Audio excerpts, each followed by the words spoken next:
없는 년이 들어오더니 명절마다 이 지랄이야. 설날 아침 시어머니는 끓어오르는 떡국 냄비를 들어 며느리의 맨발 위에 쏟아버렸습니다. 비명을 지르는 아내를 보고 달려온 남편은 걱정은커녕 리모컨을 던지며 소리쳤죠. 아침부터 재수없게 왜 악을 써? 결혼 반지를 빼앗기고 머리채가 잡혀 끌려나간 며느리는 외투도 신발도 없이 눈 덮인 마당에 내던져졌습니다. 쾅, 철대문이 닫히고 세상에 혼자 남겨진 그녀가 삶을 포기하려던 바로 그 순간 쓰레기 더미 위에서 믿을 수 없는 것을 발견합니다. 검은 비닐봉지 안에서 보랏빛으로 질린 채 숨이 꺼져가는 갓난아기. 그녀는 자기 옷을 벗어 그 아기를 감싸 안았습니다. 20년 뒤 그 아기는 전국이 깜짝 놀랄 정체를 드러내는데, 그리고 그녀를 내쫓았던 시어머니와 전 남편이 무릎을 꿇고 찾아오게 됩니다. 과연 20년 전 버려진 아기에게 무슨 일이 있었던 걸까요? 그리고 이 가족에게 벌어진 믿지 못할 반전은 무엇일까요? 사연 시작하기 전에 구독을 꾹 눌러주시고 어디서 듣고 계신지 댓글을 남겨주신다면 언제나 행복이 넘쳐나길 기원하겠습니다. 오늘의 사연 시작합니다. 설날 아침 해가 뜨기도 전입니다. 강원도 원주의 오래된 양옥집 부엌에서 희미한 형광등 불빛이 새어나오고 있죠. 보일러가 꺼진 부엌 바닥은 꽁꽁 얼어붙어 있습니다. 김미연은 그 바닥 위에 쪼그려 앉아 2시간째 전을 부치고 있어요. 갈라진 손등에 밀가루 반죽이 엉겨 붙어 있고 기름에 데인 자국이 손목까지 번져 있습니다. 미연은 언손을 입에 대고 호호 불어가며 동태전을 뒤집습니다. 부엌 한쪽에는 전 소쿠리 5개가 쌓여 있고 큰 냄비에서 50인분의 떡국이 끓어오르고 있죠. 조금만 더 하면 돼. 조금만 더. 32살이라는 나이가 무색하게 미연의 얼굴에는 생기라고는 찾을 수가 없습니다. 그때 안방 쪽에서 쿵쿵거리는 발소리가 들려요. 부엌 문이 벌컥 열리더니 시누이 둘이 잠옷 바람으로 들어섭니다. 아이고, 이 기름 냄새 좀 봐. 집안이 온통 냄새판이네. 설날 아침부터 머리가 다 아프잖아. 작은 시누이가 소쿠리에서 전 하나를 집어 한 입 물더니 바로 뱉어버립니다. 우엑, 아니 이게 음식이야 쓰레기야. 짠 건지 싱거운 건지도 모르겠네. 이걸 누구 코에 갖다 붙여? 미연이 고개를 숙인 채 입을 엽니다. 죄송해요 형님. 다시간 맞춰서 할게. 말이 끝나기도 전에 큰 시누이가 소쿠리를 발로 걷어찹니다. 밤새 부친 전들이 바닥에 쏟아져요. 다시 해? 하긴 뭘 해. 하는 거마다 꼴값이야 꼴값.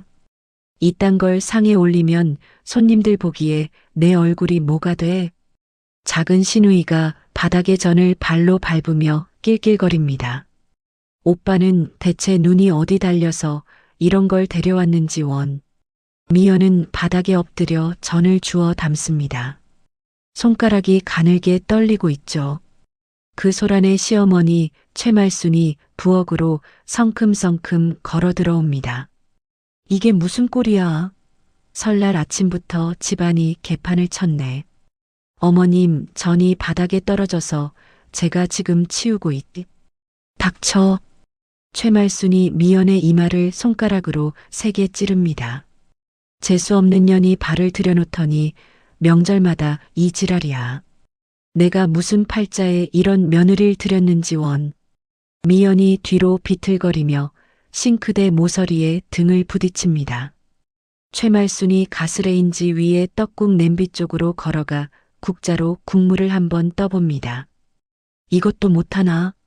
대를 이을 아들 하나 못 낳는 주제에 부엌 일이라도 똑바로 하면 밥값이라도 할 텐데. 아이고, 이 쓸모없는 년아. 최말순이 냄비 손잡이를 움켜쥡니다. 어머님, 뜨거워요. 그건 조심. 끓어오르는 떡국 국물이 미연의 맨발 위로 쏟아집니다. 으악! 미연이 바닥에 주저앉아 발등을 움켜쥡니다. 피부가 순식간에 벌겋게 부풀어 오르죠. 시누이 둘은 부엌문에 기대선 채 팔짱만 끼고 있습니다. 에이, 쓸데없이 악을 써서 아침잠 다 깨네. 그 비명에 남편 이민석이 안방에서 나옵니다. 바닥에 엎드린 미연을 내려다보는 이민석의 눈에는 짜증뿐이에요. 아침부터 재수없게 왜 악을 써? 온 동네 다 듣겠다, 진짜. 이민석이 손에 들고 있던 리모컨을 미연에게 던집니다. 리모컨이 미연의 어깨에 부딪혀 바닥으로 떨어져요. 최말순이 미연의 왼손을 낚아챕니다. 약지에 끼워진 결혼 반지를 거칠게 잡아당기죠. 대도 못 잇는 년한테 이런 게 무슨 호사야. 당장 내놔. 어머님, 이것만은 제발. 이것만은요. 최말순이 미연의 손가락을 하나하나 젖히며 반지를 비틀어 뺍니다. 반지가 빠지는 순간 미연의 눈에서 눈물이 뚝 떨어집니다. 너한테는 과분한 거야. 이것도. 큰 시누이가 미연의 머리채를 움켜쥐고 작은 시누이가 팔을 잡아 끕니다. 나가. 설날에 재수없는 꼴 보기 싫으니까 당장 꺼져. 안 돼요. 나가면 저는 갈 데가 없어요. 갈 데가 없다고요. 미연이 문지방을 두 손으로 붙잡고 버팁니다. 머리채가 잡아당겨지고 손톱이 나무에 긁히며 깨져요. 손톱 밑에서 피가 배어 나옵니다. 이민석은 안방으로 돌아가며 문을 닫아버리죠. 시누이 둘이 미연을 현관 밖으로 끌어냅니다.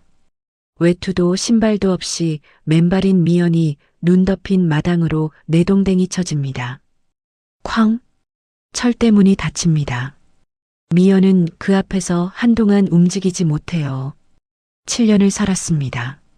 매일 맞고 매일 욕먹고 매일 울었지만 그래도 가족이라고 믿었죠. 미연은 앞치마 주머니에서 낡은 휴대폰을 꺼내 쥐고 절뚝거리며 골목을 빠져나갑니다. 맨발로 눈 위를 걷는 미연의 발자국에 피가 섞여 붉은 자국을 남기고 있어요. 미연은 동네 끝 재개발 구역으로 숨어듭니다. 무너진 담벼락에 등을 기대고 주저앉죠. 그때입니다. 쓰레기 집화장 앞에 검은색 승용차가 급하게 멈춰서요. 누군가 뒷좌석에서 커다란 검은 비닐봉지를 꺼내 쓰레기 더미 위에 던지고 황급히 떠납니다. 차가 사라지자 들고양이 한 마리가 봉지로 달려들죠. 봉지 안에서 가늘고 약한 소리가 새어나옵니다. 미연의 몸이 굳어요. 고양이 울음이 아닙니다. 갓난아기의 울음소리입니다. 저리가, 가란 말이야. 미연이 고양이를 쫓아내고 봉지를 찢어 엽니다. 안에는 온몸이 보랏빛으로 질린 핏덩이 아기가 있어요. 배꼽에 엉성하게 자른 탯줄이 달려있고 작은 팔다리에 꼬집힌 듯한 멍자국이 선명합니다. 아기는 울 힘조차 없는지 입만 벌린 채 소리 없이 떨고 있죠. 미연은 아기의 멍자국을 내려다봅니다. 누군가에게 맞고 버림받고 차디찬 바닥 위에 내던져진 이 아기가 방금 전의 자신과 똑같습니다. 미연은 몸에 걸친 얇은 조끼를 벗어 아기를 감싸 안아요. 아기의 심장 박동이 미연의 가슴에 전해집니다. 멀리서 경찰차 사이렌 소리가 들려오자 미연은 아기를 품에 더 깊숙이 안고 반대편 골목으로 뜁니다. 시외버스 터미널 화장실, 거울 속에 헝클어진 머리, 부어오른 눈, 피마른 손톱의 여자가 아기를 안고 서 있습니다. 미연은 휴대폰을 꺼내 문자를 보냅니다. 이혼하자. 그리고 유심칩을 빼서 변기에 넣고 물을 내려요. 가장 먼 데로 가는 표 한 장 주세요. 강릉행이요. 10분 후에 출발합니다. 눈보라를 뚫고 출발하는 버스 맨 뒷자리에서 미연은 품속의 아기를 내려다봅니다. 체온을 찾아 파고드는 아기의 볼에 희미한 분홍빛이 돌아오고 있어요. 미연은 아기의 이마에 입술을 가만히 대며 속삭입니다. 준우야, 너 이름은 준우야. 엄마가 지켜줄게. 버스가 어둠 속으로 달려갑니다. 미연은 창밖으로 멀어지는 원주의 불빛을 등지고 준우를 두 팔로 꼭 감싸 안습니다. 강릉에 도착한 지 일주일째 되는 날입니다. 미연은 역 앞 허름한 여관방에서 아기를 안고 짐을 쌉니다. 아니, 짐이라고 할 것도 없어요. 비닐봉지 하나가 전부죠.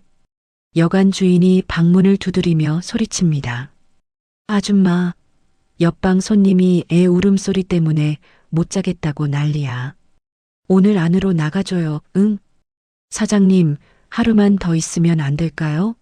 밖에 눈이 너무 많이 와서. 안 돼. 장사가 안 되잖아. 어서 나가.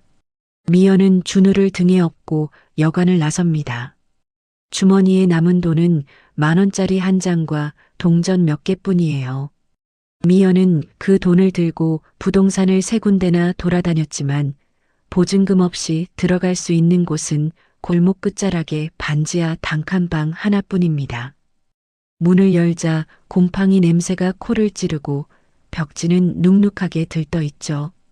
미연은 그 방에 준우를 내려놓고 한참을 들여다봅니다. 준우야, 미안해. 엄마가 더 좋은 데 구해줄게. 조금만 참아. 하지만 당장 급한 건 분유값이에요. 미연은 다음날 새벽 준우를 포대기로 꽁꽁 싸매 업고 인력사무소를 찾아갑니다. 사무소 문을 열고 들어서자 안에 있던 남자가 미연을 위아래로 훑어봅니다. 일자리 구하러 왔는데요. 뭐든 할 수 있어요. 아줌마, 등에 그게 뭐야? 아기요. 아기를 맡길 데가 없어서. 남자가 손을 내저으며 고개를 돌립니다. 애 없고 현장에 나가겠다고? 안 돼. 다른 데 알아봐. 미연은 고개를 숙이고 사무소를 나옵니다. 두 번째 사무소도 세 번째 사무소도 대답은 같았어요. 그날 밤 분유가 떨어진 준우가 배고픔에 울어댑니다. 미연은 설탕물을 타서 젖병에 담아 물리지만 준우는 고개를 돌리며 더 크게 울죠. 미연은 우는 준우를 안고 방 안을 서성이다가 자신도 모르게 함께 울어버립니다. 엄마가 미안해, 준우야. 엄마가 정말 미안해. 어두운 골목을 걷던 미연의 앞을 누군가 가로막습니다. 번쩍거리는 유흥업소 간판 아래 서 있는 양복 차림의 남자가 명함을 내밀어요. 아줌마 고생이 많네. 애 딸린 여자가 쉽게 돈 버는 데가 있는데 관심 있어? 미연이 한 발 물러섭니다. 아니요, 괜찮아요. 괜찮긴. 아줌마 형편에 까다롭게 굴처지야? 한 달만 일하면 애 분유값 걱정은 안 해도 된다고. 남자가 미연의 팔을 잡아 끕니다. 미연은 이를 악물고 남자의 정강이를 잇는 힘껏 걷어찹니다. 놓으라고요. 남자가 다리를 움켜쥐며 욕을 퍼붓지만 미연은 뒤도 돌아보지 않고 준우를 꼭 안은 채 골목을 내달립니다. 심장이 터질 듯 뛰고 다리가 후들거리지만 미연은 멈추지 않아요. 숨을 헐떡이며 시장 골목 끝자락에 도착합니다. 장씨 국밥이라고 적힌 낡은 간판 아래 불이 켜져 있죠. 미연은 떨리는 다리로 가게 안에 들어서더니 카운터 앞에 무릎을 꿇습니다. 사장님, 부탁드립니다. 설거지든 쓰레기 치우는 일이든 다 할게요. 밥만, 밥 한 끼만 주세요. 제발이요. 국밥집 주인 장씨 아줌마가 행주로 손을 닦으며 미연을 내려다봅니다. 미연의 휑하게 꺼진 눈과 등에 업힌 아기의 새빨간 볼을 번갈아 보죠. 장씨 아줌마는 한참을 말없이 서 있다가 주방 안쪽으로 들어갑니다. 뜨거운 국밥 한 그릇이 미연 앞에 놓입니다. 김이 모락모락 피어오르는 국밥을 본 미연의 눈에서 눈물이 주르륵 흘러요. 먹어. 얘기는 밥 먹고 해. 장씨 아줌마가 주방 구석 쪽방의 열쇠를 꺼내 탁 하고 식탁 위에 올려놓습니다. 저기 창고 옆에 쪽방이 하나 있어. 춥지만 비는 안 새. 거기서 당분간 지내. 미연은 국밥 그릇을 두 손으로 감싸 쥔 채 소리 죽여옵니다.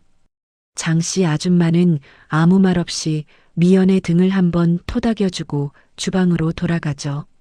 그날부터 미연의 하루가 바뀝니다. 낮에는 식당에서 산더미 같은 그릇을 닦고 밤에는 준우를 포대기에 엎고 모텔촌 계단 청소를 해요. 손은 세제에 불어터지고 무릎은 걸레질에 까져 피가 나지만 미연은 하루도 쉬지 않습니다. 식당에 손님이 들어올 때마다 미연은 고개를 숙이고 서빙을 합니다. 그런데 술이 좀 들어간 손님들이 미연을 가만두지 않아요. 아줌마, 이리 와봐. 술 한 잔 받아. 사장님, 저는 일하는 중이라. 에이, 딱딱하기는. 근데 애 아빠는 어디 있어? 설마 혼자야? 손님이 서빙하는 미연의 허리를 더듬습니다. 미연은 이를 꽉 깨물고 쟁반을 가슴에 세워 막아요. 화장실로 들어가 거울 앞에서 주먹을 불끈 쥡니다. 참아. 준우 분유값 생각해. 참으면 돼. 거울 속 미연의 눈이 벌겋게 충혈되어 있습니다. 한겨울 난방이 안 되는 쪽방에서 준우가 40도가 넘는 고열로 경기를 일으킵니다. 준우의 몸이 활처럼 뒤로 젖혀지고 눈동자가 뒤집어지는 순간 미연은 맨발로 아이를 안고 밤거리로 뛰쳐나가요. 살려주세요. 아기가 죽어가요. 제발. 응급실 접수 창구 앞에서 미연은 준우를 내밀며 소리칩니다. 원무과 직원이 컴퓨터 화면을 보며 말합니다. 보호자분, 접수비 먼저 내셔야 진료가 가능합니다. 돈은 나중에 꼭 갚을게요. 지금 아기가 숨을 못 쉬고 있다고요. 규정이 그렇습니다. 선결제 안 되면 접수가 안 돼요. 미연은 접수 창구 앞 바닥에 이마를 찢습니다. 쿵, 쿵, 쿵. 이마에서 피가 나도 미연은 멈추지 않아요. 제발요. 아기 좀 살려주세요. 제가 뭐든 할게요. 제 몸이라도 팔게요, 제발. 그때 뒤에서 익숙한 목소리가 들립니다. 비켜봐요. 장씨 아줌마가 숨을 헐떡이며 뛰어와 지갑에서 돈을 꺼내 창구에 내밀어요. 여기, 됐죠? 어서 치료해요, 빨리. 의료진이 그제야 준우를 안쪽으로 데려갑니다. 미연은 장씨 아줌마의 발 앞에 엎드려 울부짖죠. 아줌마 고마워요. 정말 고마워요. 울지 말고 일어나. 애가 엄마 필요로 할 때 옆에 있어야지. 링거를 맞고 잠든 준우의 손을 잡고 미연은 화장실에 들어가 소리 죽여옵니다. 주먹으로 입을 틀어막고 온몸을 떨며 울어요. 아무것도 해줄 수 없는 자신이 원망스럽고 이 작은 생명을 데려온 것이 잘한 건지 스스로를 자책합니다. 퇴원 후 미연은 달라집니다. 새벽 4시에 우유 배달을 시작하고 식당 일이 끝나면 밤 11시까지 봉투 붙이기 부업을 해요. 하루에 2시간만 자는 날이 이어지죠. 거울 속 미연의 얼굴은 30 초반이라고 믿기 힘들 만큼 늙어 있습니다. 손마디는 굵어지고 등은 구부정해졌어요. 그런데 어느 날 기어다니던 준우가 미연의 얼굴을 올려다보며 입을 벌립니다. 음마. 미연이 하던 일을 멈추고 준우를 바라봅니다. 음마. 엄마. 미연은 준우를 번쩍 안아 올립니다. 눈물이 볼을 타고 흐르지만 미연의 입가에는 환한 웃음이 번지죠. 그래, 엄마야. 엄마가 여기 있어, 준우야. 미연은 준우의 볼에 자신의 볼을 비비며 웃고 또 웁니다. 준우가 5살이 되던 해 동네 아이들이 준우를 둘러싸고 놀려댑니다. 야, 박준우. 너 아빠 없지? 아빠 없는 거지래. 준우가 고개를 푹 숙이고 집에 돌아옵니다. 미연은 준우의 풀 죽은 얼굴을 보고 무슨 일인지 바로 알아차려요. 미연은 준우의 손을 잡고 그 아이들의 집 대문 앞으로 찾아갑니다. 문 열어요. 지금 당장 문 열어요. 대문이 열리자 미연은 안에 있는 아이 엄마를 똑바로 쳐다보며 소리칩니다. 당신 자식이 내 아들한테 아빠 없는 거지라고 놀렸어. 지금 당장 사과시켜. 안 그러면 내가 매일 이 문 앞에 와서 소리칠 거야. 미연의 눈에 불꽃이 이글거립니다. 그 기세에 눌린 엄마가 아이를 끌고 나와 사과를 시키죠. 미연은 준우의 손을 꽉 잡고 돌아오며 말합니다. 준우야, 고개 들어. 엄마가 있잖아. 엄마가 아빠 목까지 다 할 거야. 절대 기죽지 마. 준우가 미연의 손을 꼭 쥐며 고개를 끄덕입니다. 그날 밤 잠든 준우의 머리맡에서 미연은 꼬깃꼬깃한 1,000원짜리 지폐를 한 장 한 장 세어봅니다. 적금 통장에 적힌 메모가 보여요. 우리 아들 준우 대학비. 미연은 굳은 살이 박인 손으로 준우의 볼을 살며시 쓰다듬습니다. 엄마가 꼭 대학 보내줄게. 꼭. 준우의 고른 숨소리가 어둠 속에 퍼지고 미연은 그 숨소리를 들으며 가만히 눈을 감습니다. 준우가 고등학교 3학년이 된 11월입니다. 강릉의 가로수는 잎을 다 떨구고 앙상한 가지만 남아있죠. 찬바람이 교실 창문 틈으로 스며드는 아침, 준우는 자기 책상 위에 놓인 성적표를 들여다봅니다. 전국 모의고사 전체 수석. 준우의 손이 미세하게 떨립니다. 교실 안에서 친구들이 웅성거려요. 야, 박준우 전국 1등이래. 미쳤다, 진짜. 저 녀석 맨날 도시락도 안 싸우면서 어떻게 1등을 해. 준우는 성적표를 접어 주머니에 넣고 조용히 웃습니다. 이 성적표를 엄마에게 보여주면 얼마나 좋아할까. 미연이 새벽마다 우유 배달을 하며 부어오른 발목을 주무르던 모습이 떠올라요. 그때 교실 뒷문이 열리며 행정실 직원이 들어옵니다. 박준우, 행정실로 와. 복도를 걸어가는 준우의 발걸음이 무거워집니다. 행정실 문을 열자 담당 직원이 서류를 내밀어요. 준우야, 급식비가 석 달째 밀렸어. 이번 달까지 안 내면 급식 중단될 수도 있어. 네, 알겠습니다. 빨리 납부하겠습니다. 준우는 고개를 숙이고 행정실을 나옵니다. 복도 벽에 등을 기대고 천장을 올려다보죠. 주머니 속 성적표를 만지작거리다가 고개를 절레절레 흔듭니다. 엄마한테는 말 못해. 절대로. 미연은 그 무렵 더 무리하게 일을 하고 있습니다. 낮에는 횟집 야간 서빙, 밤에는 공사장 한바집까지 뛰어요. 준우의 대학 등록금과 입학금을 마련하려면 아직 한참 모자라니까요. 횟집 주방에서 미연은 20kg짜리 식자재 박스를 양팔로 안아 올립니다. 허리에서 뚝 소리가 나지만 이를 악물고 냉장고까지 옮기죠. 요즘 들어 코피가 자주 납니다.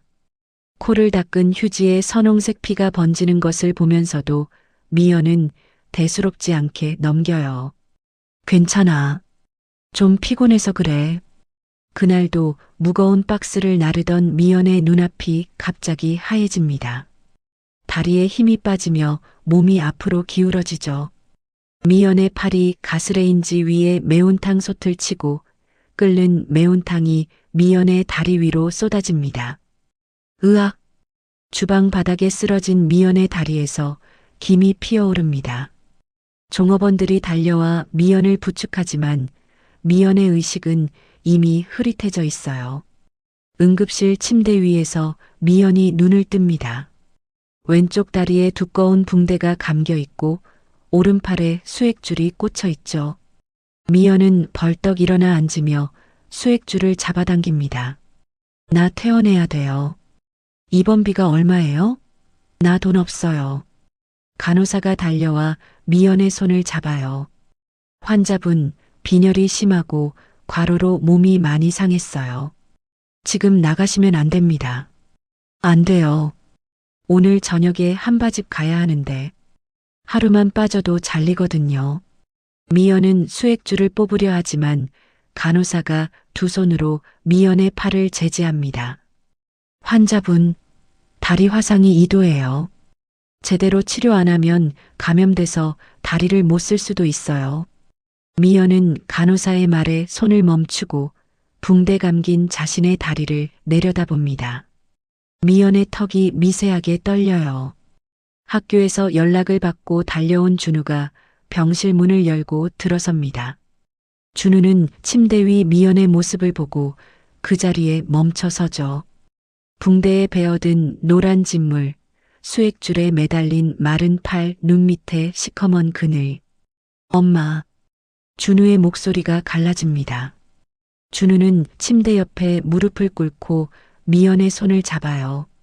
미연의 손은 뼈만 앙상하게 남아 있습니다. 괜찮아, 준우야. 엄마 좀 넘어진 거야. 별거 아니야. 별거 아니긴. 다리에 붕대가 이만큼인데 별거 아니라고? 준우의 눈에 눈물이 그렁그렁 맺힙니다. 미연은 준우의 머리를 쓰다듬으며 억지로 웃어 보이죠. 진짜 괜찮아. 울지 마. 남자가 왜 울어?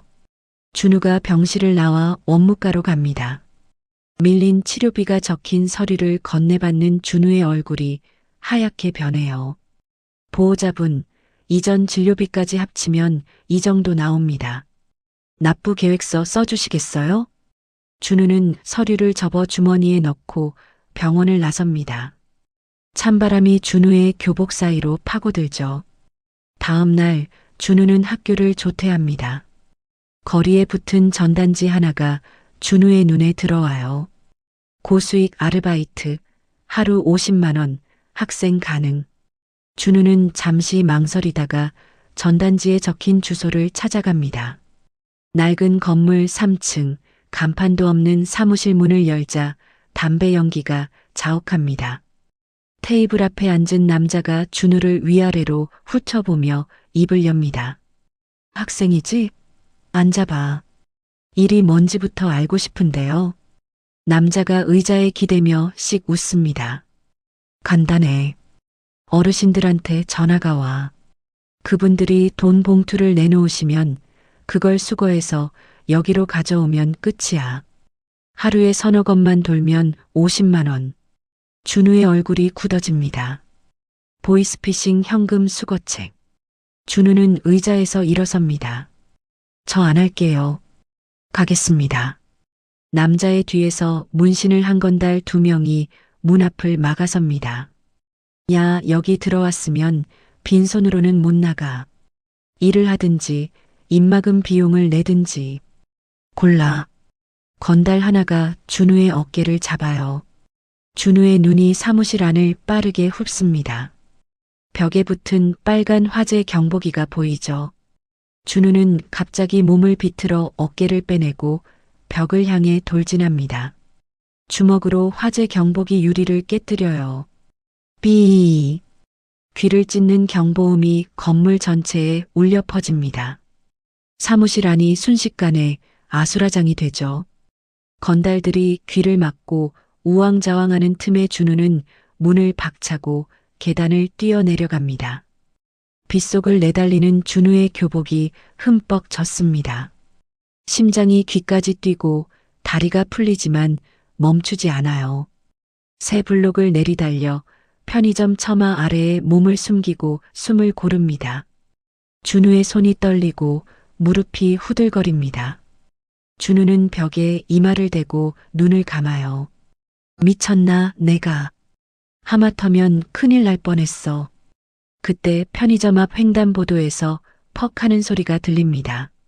준우가 고개를 돌리자 빗길에 휠체어가 미끄러져 넘어지고 노신사 한 분이 바닥에 쓰러져 있어요. 우산이 빗물 위를 대굴대굴 굴러가고 있죠. 준우는 생각할 틈도 없이 뛰어나갑니다. 어르신, 괜찮으세요? 준우가 노신사의 상체를 부축해 일으킵니다. 노신사의 양복이 흙탕물에 젖어 있고 무릎에서 피가 나고 있어요. 고맙네, 젊은이. 바퀴가 미끄러져서 그만. 잡고 계세요. 제가 휠체어 세울게요. 준우는 흙탕물 속에서 휠체어를 일으켜 세우고 노신사를 조심스럽게 태워드립니다. 준우의 교복은 이미 진흙투성이가 되어 있죠. 노신사가 준우의 가슴에 달린 명찰을 봅니다. 강릉제일고등학교 3학년 박준우. 노신사의 눈이 반짝입니다. 박준우? 혹시 시장통 미연네 반찬집 그 아들? 네. 저희 엄마를 아세요? 노신사가 고개를 끄덕이며 웃습니다. 나야, 김 회장이야. 자네 어머니 식당에 밥 먹으러 자주 가는 단골이지. 이분이 동네에서 이름난 지역유지, 김 회장입니다. 잠시 후 골목 끝에서 검은 승용차가 다가오고 운전석에서 양복 차림의 남자가 우산을 펴고 뛰어와요. 회장님, 괜찮으십니까? 괜찮아. 이 학생이 도와줬어. 준우는 김 회장을 차에 태워드리고 고개를 숙여 인사합니다. 어르신, 무릎 상처 꼭 치료받으세요. 김 회장이 차 안에서 준우를 물끄러미 바라보며 고개를 끄덕이죠. 준우는 빗속에서 차가 떠나는 것을 지켜보고 다시 병원으로 향합니다. 미연의 병실로 돌아온 준우가 젖은 교복을 털고 있을 때 간호사가 병실 문을 열고 들어옵니다. 박준우 보호자분, 밖에 손님이 오셨어요. 병원 로비에 양복을 말끔하게 차려입은 남자가 서 있습니다. 김 회장의 비서실장이에요. 박준우 학생이죠? 김 회장님께서 보내셨습니다. 비서실장이 병원장 사무실로 들어가 무언가를 이야기하고 잠시 후 원무과 직원이 준우에게 다가옵니다. 보호자분, 밀린 치료비 전액 결제됐습니다. 준우가 눈을 크게 뜹니다. 네, 누가요? 비서실장이 준우에게 김 회장의 명함과 서류 봉투를 건네요. 봉투 안에는 장학증서가 들어 있습니다. 준우의 손가락이 떨립니다. 장학증서를 들고 있는 손에 힘이 들어가죠. 그때 병실 복도 끝에서 휠체어를 탄 김 회장이 비서의 도움을 받으며 다가옵니다. 무릎에 반창고를 붙인 김 회장이 준우를 보며 환하게 웃어요. 자네 어머니가 몇 년 전에 내 지갑을 주워서 돌려준 적이 있어. 돈이 200만 원이 넘게 들어 있었는데 한 푼도 안 빼고 그대로 갖다 줬지. 그때 참 정직한 분이다 싶었어. 김 회장이 준우의 어깨를 잡습니다. 의대 가고 싶다며? 자네 성적이면 충분히 되겠더군. 등록금부터 생활비까지 내가 끝까지 지원해 줄 테니 공부에만 집중해. 준우는 한동안 아무 말을 하지 못합니다. 입술을 꽉 깨물고 서 있다가 천천히 무릎을 꿇어요. 바닥에 이마가 닿도록 큰 절을 올립니다. 감사합니다, 회장님.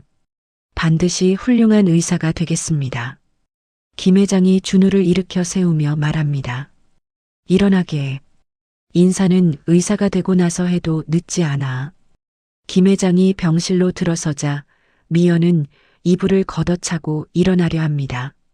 김 회장이 손을 내저으며 앉아있으라는 신용을 하죠. 김 사장, 아들 잘 키웠어.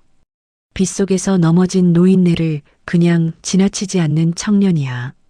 그게 다 어머니를 닮은 거지. 미연은 김 회장의 손을 두 손으로 잡고 눈물을 흘립니다. 아무 말도 나오지 않아요. 입술만 달싹거리다가 겨우 한마디를 짜냅니다. 회장님, 은혜는 평생 잊지 않겠습니다. 김 회장이 병실을 나서며 준우를 복도 한쪽으로 따로 부릅니다. 김 회장의 표정이 진지하게 바뀌어요. 준우야, 세상이 험하니까 혹시 모를 일에 대비해서 내가 자네 친부모에 대해 좀 알아보겠네. 준우의 표정이 살짝 굳습니다. 친부모요? 어머니한테는 아직 말하지 마. 내가 조용히 알아볼 테니. 김 회장이 준우의 어깨를 한번 두드리고 비서와 함께 병원을 나섭니다. 준우는 김 회장의 뒷모습을 한참 바라보다가 병실로 돌아가죠. 미연이 침대에서 준우를 올려다봅니다. 준우야, 김 회장님이 뭐라고 하셨어? 공부 열심히 하라고 하셨어. 엄마, 걱정 마. 나 꼭 의대 갈 거야. 미연이 준우의 손을 꼭 쥡니다. 준우도 미연의 손을 꽉 잡아요. 병실 창문 밖으로 빗줄기가 가늘어지고 먹구름 사이로 희미한 빛이 비쳐 들어옵니다. 3년 뒤 2월의 어느 아침이에요. 미연은 시장통 가게에서 반찬통을 정리하고 있습니다. 라디오에서 흘러나오는 트로트 가락에 맞춰 콧노래를 흥얼거리고 있죠. 그때 가게 문이 벌컥 열립니다. 준우가 헐떡이며 뛰어들어와요. 손에 휴대폰을 꽉 쥐고 있고 눈이 빨갛게 충혈되어 있습니다. 엄마, 엄마, 이거 봐. 준우가 휴대폰 화면을 미연 앞에 들이밀어요. 화면에는 국내 최고 명문의대 합격자 명단이 떠 있습니다. 수석 합격 박준우. 미연이 화면을 들여다봅니다. 미연의 눈동자가 천천히 커지죠. 이게 진짜야? 진짜야, 엄마. 수석이야, 수석. 미연의 손에서 반찬통이 바닥으로 떨어집니다. 미연은 두 손으로 입을 틀어막고 온몸이 부들부들 떨려요. 눈에서 눈물이 쏟아지지만 입가에는 웃음이 번집니다. 우리 준우가, 우리 아들이 의대를. 미연은 준우를 와락 끌어안습니다. 준우의 교복 가슴팍이 미연의 눈물로 젖어요. 미연은 준우의 등을 두드리며 울다 웃다를 반복하죠. 가게 밖에서 지켜보던 옆가게 생선장수 아저씨가 소리칩니다. 아니, 미연이네 아들이 의대 붙었어? 그것도 수석이래요, 수석. 소문은 시장통을 순식간에 휩쓸어요. 상인들이 하나둘 미연의 가게 앞으로 몰려듭니다. 야, 개천에서 욕났다. 욕났어. 준우야, 이리 와봐. 우리가 행가를 쳐줄게. 장정 4명이 준우를 번쩍 들어 올려 하늘로 던졌다 봤습니다. 준우가 허공에서 까르르 웃고 미연은 가게 앞에서 앞치마로 눈물을 닦으며 박수를 치죠. 미연은 그날 가게 문을 일찍 닫고 떡집으로 달려갑니다. 아줌마, 시루떡 10판만 해줘요. 우리 아들이 의대 수석으로 붙었어요. 떡집 아줌마가 눈을 동그랗게 뜨며 엄지를 치켜 세워요. 어머, 축하해. 미연이 네가 고생한 보람이 있네. 미연은 시루떡을 이고 지고 시장 구석구석을 돌아다닙니다. 정육점, 채소가게, 분식집, 잡화점. 만나는 사람마다 떡을 돌리며 연신 허리를 굽혀 인사해요. 고맙습니다. 그동안 우리 준우 예뻐해 주셔서 덕분에 아들이 잘 됐어요. 미연의 볼은 홍시처럼 빨갛고 발걸음은 춤을 추듯 가볍습니다. 시장 사람들 모두가 미연의 등을 두드려주고 준우의 머리를 쓰다듬어 주죠. 소식을 들은 김 회장이 직접 시장에 나타납니다. 김 회장이 미연의 가게 앞에 서서 주위를 둘러보며 혀를 끌끌 찹니다. 김 사장, 이 좁은 데서 언제까지 장사할 거야? 아들이 의대 수석인데 엄마 가게가 이래서야 되겠나? 에이, 회장님.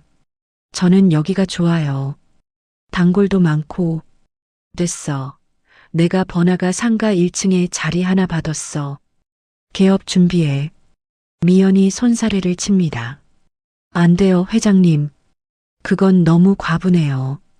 이미 받은 것도 많은데. 김 회장이 미연을 똑바로 바라보며 말하죠. 김 사장, 나는 투자를 하는 거야. 자네 반찬 솜씨면 장사 잘 될 거고 그러면 나도 이득이지. 사양하지 마. 미연은 김 회장의 눈을 한참 들여다보다가 고개를 숙여요. 목이 메어 말이 나오지 않습니다. 몇 달 뒤 번화가 상가 1층에 미연네 반찬이 문을 엽니다. 깔끔한 인테리어에 진열대가 반짝거리고 입구에 화환이 줄지어 서 있죠. 미연은 화환 리본에 적힌 문구를 읽습니다. 장한 어머니 김미연 여사, 개업을 축하합니다. 미연은 리본을 손으로 쓸어보며 한참을 서 있어요. 눈물이 볼을 타고 흘러내리지만 미연은 닦지 않습니다. 20년 동안 쌓인 서름이 이 리본 한 장에 씻겨나가는 것만 같죠. 준우는 의대에 입학한 뒤에도 수석을 놓치지 않습니다. 주말이면 기차를 타고 강릉에 내려와 가게에서 배달을 도와요. 반찬통을 자전거에 싣고 동네를 누비는 준우를 보고 손님들이 웃으며 말합니다. 아이고, 의대생이 배달까지 하나. 효자 중에 이런 효자가 없어? 지역 신문에 효자 의대생이라는 제목으로 준우의 기사가 실리고 가게 매출은 눈에 띄게 오르죠.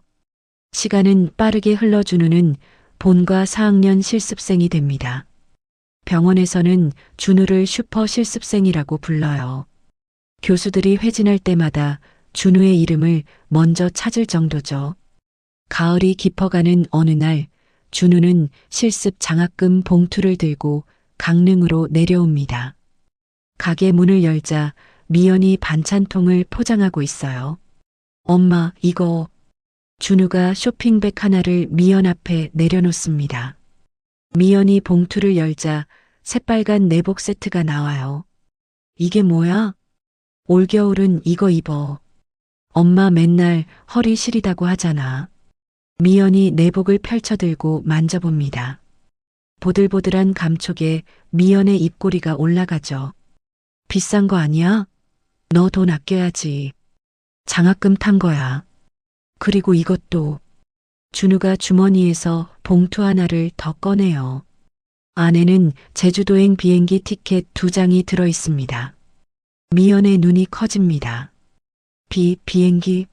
나 비행기 한 번도 안 타봤는데. 나도. 우리 둘 다 처음이야.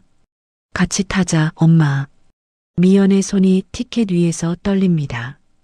미연은 티켓을 가슴에 꼭 안고 고개를 숙여요. 코끝이 빨개지고 입술을 깨물어도 웃음이 새어나옵니다. 우리 준우가 엄마한테 비행기를 태워준다. 세상에. 제주도의 하늘은 쪽빛으로 맑습니다. 바다 위로 하얀 파도가 밀려오고 감귤밭 사이로 따뜻한 바람이 불어오죠.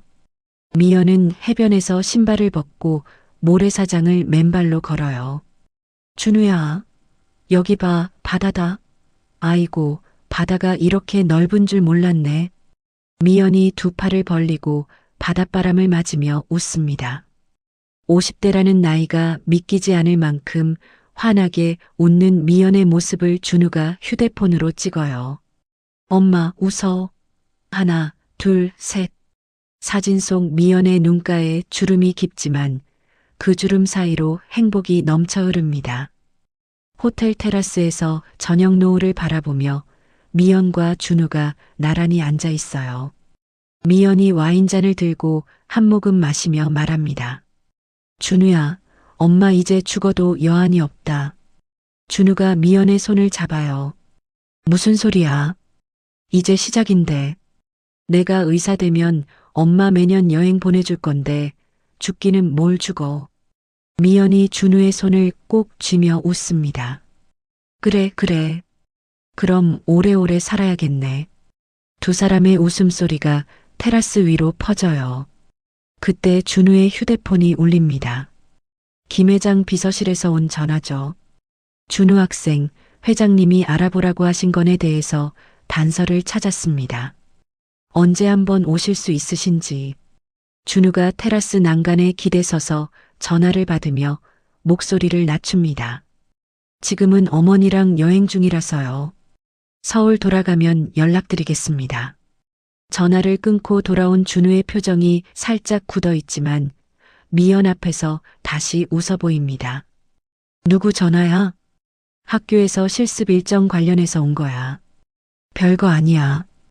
미연은 고개를 끄덕이고 다시 노을을 바라보죠. 호텔 로비에 있는 TV 화면에 뉴스 속보가 흐릅니다. 앵커의 목소리가 로비에 울려요. 중견 건설사 대표 이모 씨가 횡령 및 사기 혐의로 긴급 체포되었습니다. 이 씨는 수백억 원대의 회사 돈을 빼돌린 혐의를 받고 있으며 전 재산을 탕진한 것으로 알려졌습니다. 화면에 수갑을 차고 고개를 숙인 채 호송차에 오르는 남자의 모습이 비쳐요. 카메라가 남자의 얼굴을 잡는 순간 그 이름이 화면 하단에 뜹니다. 이민서? 미연이 로비를 지나가다 TV 화면에 시선이 멈춥니다. 미연의 발걸음이 딱 멈추죠. 미연의 얼굴에서 혈기가 빠져나갑니다.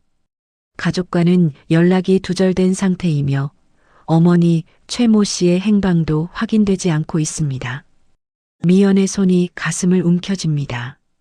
심장이 쿵쿵 뛰고 이마에 식은땀이 맺혀요. 20년 전 설날 아침 끓는 국물이 발등에 쏟아지던 그 순간이 눈앞을 스쳐 지나갑니다. 미연은 고개를 돌려 리모컨을 집어들고 채널을 바꿔버립니다. 손끝이 미세하게 떨리고 있지만 미연은 심호흡을 하며 로비를 빠져나가죠. 서울로 돌아온 준우는 대학병원 응급실 실습 배치를 받습니다. 첫 출근날 아침 눈발이 날리는 병원 입구에서 준우는 가온깃을 여미며 들어서요. 멀리서 앰뷸런스 사이렌 소리가 울려옵니다. 준우의 호출기가 울립니다. 응급실 방향으로 뛰어가는 준우의 등 위로 눈송이가 쌓여요. 준우는 알 수 없는 한기를 느끼며 응급실 자동문을 밀고 들어갑니다.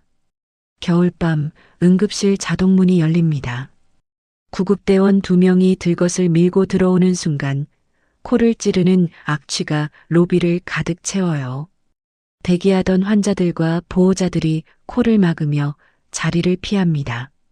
이게 무슨 냄새야 세상에. 창문 좀 열어봐요. 숨을 못 쉬겠어. 들것 위에 실려온 사람은 80대 노파입니다. 뼈만 남은 몸에 때가 찌든 옷이 엉겨붙어 있고 등과 엉덩이에는 욕창이 깊게 패여 살이 썩어 들어가고 있죠. 입술은 바짝 말라 갈라져 있고 눈은 반쯤 감긴 채 희미한 신음만 흘러나옵니다. 지도교수가 준우를 부릅니다. 박준우, 이리 와서 보조해. 준우는 장갑을 끼고 들건 옆으로 다가서요. 악취가 얼굴을 때리지만 준우는 눈살 한번 찌푸리지 않습니다. 준우는 소독액을 적신 거즈로 노파에 썩은 환부를 조심스럽게 닦아내요. 엉겨붙은 옷을 가위로 잘라내자 그 아래 드러나는 피부는 더 참혹하죠. 영양실조의 탈수, 욕창은 3단계까지 진행됐습니다. 교수님, 혈액 검사부터 하는 게 좋겠습니다. 그래, 체열하고 수액 먼저 연결해. 준우가 노파의 팔에서 혈관을 찾으려 하지만 팔이 너무 말라 혈관이 보이지 않아요. 준우는 노파의 손등을 가만히 주물러 혈관을 띄우고 조심스럽게 바늘을 찔러 넣습니다. 간호사가 노파의 주머니를 뒤져 낡은 신분증 하나를 꺼내요. 신분증 사진 속 여자는 지금 들것 위에 노파와 같은 사람이라고 믿기 어려울 만큼 다른 얼굴입니다. 최말순, 83세. 간호사가 전산망에 이름을 입력하자 보호자 연락처가 뜹니다. 이민서? 준우는 그 이름을 보고도 아무런 감정 변화를 보이지 않아요. 아직 김 회장의 비서로부터 자세한 이야기를 듣기 전이니까요. 준우는 지도 교수의 지시대로 보호자에게 전화를 겁니다. 신호음이 5번, 6번 울려요. 수신 거부. 다시 겁니다. 또 수신 거부. 3번째 전화에서 겨우 연결이 됩니다. 여보세요. 서울중앙대학병원 응급실입니다. 최말순 환자 보호자분 맞으시죠? 전화기 너머로 거친 숨소리가 들려요. 뭔데? 환자분 상태가 위독합니다. 보호자께서 내원해 주셔야. 아, 몰라. 귀찮게 하지 마. 그 노인네 알아서 해. 뚝. 전화가 끊깁니다. 준우는 휴대폰을 내려다보며 미간을 좁혀요. 보호자가 전화를 끊었습니다. 일단 응급치료부터 진행하자. 내일 다시 연락해봐. 그날 밤 준우는 중환자실 옆 당직실에서 쪽잠을 자다 깨어요. 어두운 복도를 걸어 중환자실 유리창 너머로 최말순의 병상을 바라봅니다. 수액줄에 매달린 채 꼼짝도 못하는 노파의 모습이 쓸쓸하기 짝이 없죠. 다음 날 아침 응급실 로비가 소란스러워집니다. 술 냄새를 풍기며 남자 하나가 들어서요. 구겨진 점퍼에 면도도 안 한 얼굴, 충혈된 눈. 간호사 데스크 앞에 서더니 고래고래 소리를 지릅니다. 최말순 환자 보호자인데 치료비 낼 돈 없으니까 치료하지 말고 당장 퇴원시켜. 간호사가 놀라 자리에서 일어납니다. 보호자분, 환자 상태가 심각해서 지금 퇴원하시면 안 됩니다. 안 되긴 뭐가 안 돼. 내가 보호자인데 내 맘이지. 어서 짐 싸. 소란을 듣고 준우가 다가옵니다. 준우는 차분한 목소리로 입을 열어요. 보호자분, 환자 혈액에 세균이 퍼져서 지금 치료를 중단하면 목숨이 위험합니다. 조금만 기다려주시면 담당 교수님이 설명해 주실 겁니다. 이민석이 준우를 위아래로 훑어봅니다. 실습생 명찰에 박준우라고 적혀 있죠. 이민석은 콧방귀를 뀌며 준우의 가슴을 손바닥으로 밀칩니다. 어린 놈이 뭘 안다고 떠들어. 닥치고 비켜. 준우가 한 발짝 뒤로 밀려나지만 표정 하나 흐트러뜨리지 않아요. 준우는 가온깃을 다시 여미며 한 발짝 다가섭니다. 보호자분, 여기는 병원입니다. 소란을 피우시면 경비실에 연락해야 합니다. 이민석이 눈을 부라립니다. 하지만 준우의 단단한 눈빛에 기가 눌린 듯 입을 다물고 돌아서죠. 즉, 알아서 해. 근데 돈은 없어. 이민석이 로비 의자에 털썩 앉아 다리를 꼬며 휴대폰을 만지작거립니다. 바로 그때 병원 정문 쪽에서 익숙한 발소리가 들려요. 미연이 보온 도시락 가방을 들고 복도를 걸어오고 있습니다. 아들이 좋아하는 갈비찜을 해서 가져온 거죠. 미연은 콧노래를 흥얼거리며 응급실 쪽으로 걸어오다가 로비에서 울려 퍼지는 목소리에 발걸음을 멈춥니다. 그 목소리, 미연의 온몸에 소름이 돋아요. 20년이 지나도 잊을 수 없는 그 목소리입니다. 미연은 복도 기둥 뒤로 재빨리 몸을 숨깁니다. 기둥 모서리로 고개를 살짝 내밀어 로비를 들여다보죠. 의자에 앉아있는 남자의 옆모습이 보입니다. 나이가 들어 살이 빠지고 주름이 늘었지만 그 눈매와 입모양은 틀림없어요. 이민석? 미연의 입에서 작은 신음이 새어나옵니다. 도시락 가방을 쥔 손에 힘이 들어가 손가락 마디가 하얘지죠. 미연의 다리가 후들거리기 시작합니다. 그리고 간호사가 밀고 온 휠체어 위 수액줄에 매달린 노파의 얼굴이 보여요. 뼈만 남은 얼굴이지만 미연은 한눈에 알아봅니다. 최말순. 미연의 눈동자가 크게 흔들립니다. 20년 전 끓는 떡국 국물을 자신의 발등에 쏟아붓던 그 여자. 결혼 반지를 빼앗고 머리채를 잡아 현관 밖으로 내던졌던 그 여자가 저 휠체어 위에 있습니다. 미연은 기둥을 두 손으로 붙잡고 겨우 몸을 지탱해요. 숨이 가빠지고 심장이 목구멍까지 치밀어 오릅니다. 이민석이 담당 교수와 상담하러 진료실로 들어가고 준우가 그 뒤를 따릅니다. 미연은 그제야 기둥 뒤에서 미끄러지듯 바닥에 주저앉아요. 도시락 가방을 가슴에 꼭 안은 채 거친 숨을 몰아쉽니다. 진료실 안에서 담당 교수가 컴퓨터 화면을 보며 설명합니다.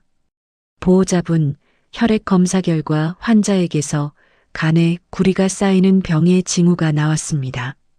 윌슨병이라고 하는 건데 이게 지금 상태에서는 간이식이 필요할 수도 있어요. 유전되는 병이라 직계 가족 중에 간을 줄 수 있는 분이 있는지 확인해 봐야 합니다. 이민석이 의자에서 벌떡 일어나요. 내가 왜 저 노인네한테 간을 줘? 나는 못해. 다른 방법 찾아봐요. 교수가 안경을 고쳤으며 답합니다. 다른 방법도 검토하겠지만 직계가족 이식이 가장 성공률이 높습니다. 이민석이 투덜거리며 진료실 안을 서성입니다. 그러다 문득 옆에 서 있는 준우의 명찰을 보죠. 실습생 박준우. 이민석의 눈이 가늘어져요. 준우의 얼굴을 유심히 훑어봅니다. 이마, 눈, 코, 턱선. 이민석의 입꼬리가 느릿느릿 올라갑니다. 학생, 올해 나이가 어떻게 돼? 준우가 이민석을 바라봅니다. 사적인 질문에는 답변 드리기 어렵습니다. 아, 그래. 그냥 궁금해서 그래. 20세? 내쯤 됐나? 준우는 대답하지 않고 진료실을 나섭니다. 이민석이 준우의 뒷모습을 뚫어져라 바라보다가 입안에서 중얼거려요. 저 눈매. 어디서 많이 봤는데. 진료실을 나온 이민석이 복도를 걷다가 저 끝에서 황급히 사라지는 뒷모습을 발견합니다. 작은 체구에 보온 도시락 가방을 가슴에 안은 여자. 이민석이 걸음을 멈추고 고개를 갸웃거려요. 저 여자. 어디서 봤지? 이민석의 눈이 가늘어지며 과거를 더듬습니다. 하지만 뒷모습은 이미 복도 모퉁이를 돌아 사라지고 없죠. 미연은 병원 밖으로 뛰쳐나와 벤치에 주저앉습니다. 떨리는 손으로 휴대폰을 꺼내 준우에게 전화를 걸어요. 준우야. 엄마. 왜 그래? 무슨 일이야? 그 환자, 응급실에 온 그 노인 환자 있잖아. 그 환자 근처에 가지 마. 알겠지? 제발 엄마 말 들어. 미연의 목소리가 울먹거리며 갈라집니다. 준우가 당황해서 묻죠. 엄마, 갑자기 무슨 소리야? 왜 그래? 어디야 지금? 그냥 엄마 말 들어. 제발. 그 사람들 근처에 가면 안 돼. 엄마, 진정해. 나 지금 당직이라 못 나가는데 일단 집에 가서 쉬어. 내가 내일 전화할게. 미연은 전화를 끊고 휴대폰을 가슴에 꼭 눌러요. 미연의 온몸이 떨리고 있습니다. 20년 전 그 설날 아침의 공포가 온몸을 휘감아요. 미연은 두 손을 깍지 끼고 입에 대며 중얼거립니다. 안 돼. 저 사람들이 준우한테 가까이 오면 안 돼. 절대로. 병원 로비의 형광등 불빛 아래 미연의 그림자가 길게 늘어져 있습니다. 며칠 뒤 김 회장의 사무실입니다. 통유리창 너머로 서울의 겨울 하늘이 잿빛으로 무겁게 내려앉아 있어요. 김 회장이 책상 위에 서류 한 뭉치를 올려놓고 준우를 마주봅니다. 김 회장의 표정이 평소와 다르게 어두워요. 준우야, 앉아라. 준우가 소파에 앉습니다. 김 회장이 서류를 천천히 밀어요. 자네 생모를 찾았어. 준우의 손이 무릎 위에서 멈춥니다. 20년 전에 이 여자가 쓴 서류야. 신생아 포기 각서. 준우가 서류를 집어듭니다. 누렇게 바랜 종이 위에 삐뚤빼뚤한 글씨가 적혀 있어요. 본인은 상기 신생아에 대한 일체의 양육 권리를 포기합니다. 그리고 그 아래 적힌 생부의 이름. 이민석? 준우의 손가락이 그 이름 위에서 굳어요. 며칠 전 응급실에서 자신의 가슴을 밀치던 그 남자. 술 냄새를 풍기며 어머니를 퇴원시키라고 고래고래 소리치던 그 남자. 회장님, 이 이민석이라는 사람이. 그래. 지금 병원에 있는 그 사람이야. 최말순 환자의 아들이자 자네를 버린 친부. 준우는 서류를 내려놓고 두 손으로 얼굴을 감쌉니다. 한참을 그 자세로 있다가 천천히 손을 내려요. 준우의 눈에는 눈물 대신 차가운 빛이 서려 있습니다. 회장님, 더 있습니까? 있어. 이건 자네 생모, 그러니까 이민석의 내연녀였던 여자의 녹취록이야. 내 쪽 변호사가 수소문해서 확보한 거지. 김 회장이 두 번째 서류 봉투를 내밀어요. 그리고 이건 꼭 알아둬라. 자네 어머니 미연이가 자네를 데려간 건 유괴가 아니야. 길에 버려진 아기를 구한 거야. 법적으로 충분히 보호받을 수 있어. 준우가 고개를 끄덕입니다. 서류 봉투를 가방에 넣고 일어서며 말하죠. 감사합니다, 회장님. 이 자료 잘 쓰겠습니다. 준우야. 김 회장이 준우를 불러 세워요. 지금부터는 감정으로 움직이면 안 돼. 저쪽이 먼저 판을 벌리게 놔둬. 알겠지? 준우가 사무실 문을 열고 나서며 돌아봅니다. 네, 알겠습니다. 준우의 턱 근육이 단단하게 굳어 있어요. 그 무렵 병원 1층 휴게실입니다. 이민석이 자판기 커피를 홀짝이며 의자에 앉아 있죠. 복도를 지나는 사람들을 눈으로 훑다가 멀리서 도시락 가방을 든 여자가 걸어오는 것을 봅니다. 미연이에요. 이민석이 벌떡 일어나 미연의 앞을 가로막습니다. 미연이 쏘스라치게 놀라며 뒷걸음질을 치죠. 오랜만이다, 미연아. 미연의 얼굴이 하얗게 질려요. 도시락 가방을 가슴에 꼭 안고 고개를 돌립니다. 비켜요. 나는 당신이랑 할 말 없어. 할 말이 없긴. 아까부터 계속 이 병원에 드나들던데 뭐하러 오는 거야? 미연이 이민석의 옆을 지나치려 하자 이민석이 미연의 팔을 잡아요. 내가 바보인 줄 알아? 그 의대생, 실습생 박준우.